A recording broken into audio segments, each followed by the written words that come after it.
Oi, eu sou o professor Luciano Matana, do curso de Publicidade e Propaganda da UFSM, e eu queria falar para você um pouquinho sobre luzes. Luzes no audiovisual. A luz no audiovisual começa com a função da luz. E não é só no audiovisual, na fotografia também.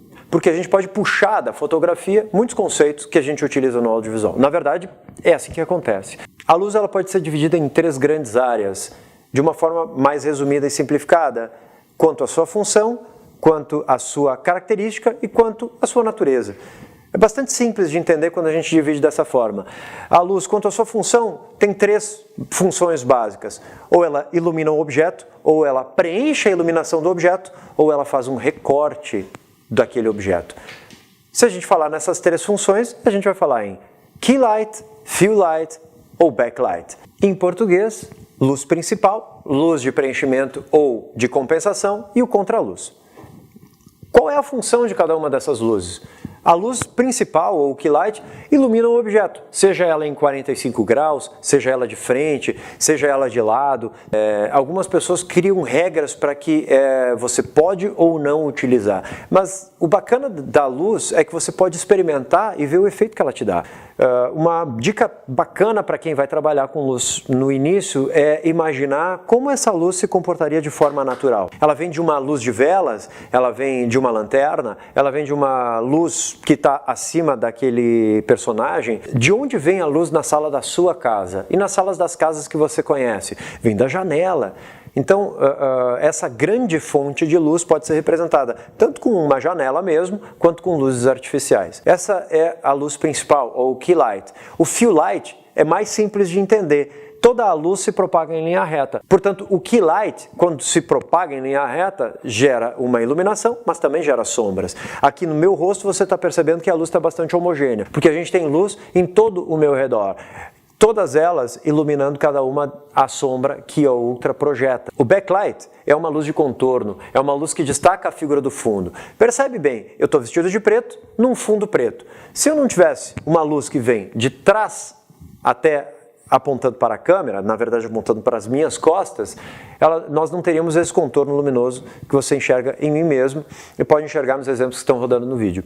As luzes difusas são aquelas luzes que escondem os defeitos de pele, deixam mais suave o tom e a textura das peles, muito utilizados, por exemplo, para fotografia de moda, fotografia de modelos, de pessoas. Naturalmente, é desejável que você deixe a pele da pessoa mais natural, mais bonita, e isso pede luzes mais envolventes, que também está para as luzes difusas. Luzes difusas propagam feixes de luz difusos, com partículas de luz que se propagam de forma desordenada, o que faz com que as partículas batam em vários locais do corpo do personagem ou do seu objeto, iluminando esse objeto de forma mais homogênea. Luzes mais duras geram sombras marcadas. Não é o que você está vendo, por exemplo, nesse vídeo aqui, mas está vendo nos exemplos que estão passando. As luzes duras, simples, basta apontar a fonte de luz para o seu objeto ou para a sua personagem, sem nenhum tipo de filtro, provavelmente você vai ter uma luz dura. Quanto à natureza, é bem interessante a gente observar. Existem luzes naturais e luzes artificiais. Tá, o que isso quer dizer? A luz natural é uma luz solar, uma luz de vela, a luz de fontes naturais. Normalmente esse tipo de luz não é muito controlável. Você reposiciona o seu objeto em função da luz. E as luzes artificiais, você reposiciona as luzes em função do objeto. É essa a principal diferença. Agora, o tamanho das fontes, o controle da intensidade, o controle da sua característica também varia entre as luzes naturais e as luzes artificiais. É obviamente que a gente tem um controle muito limitado da luz do sol.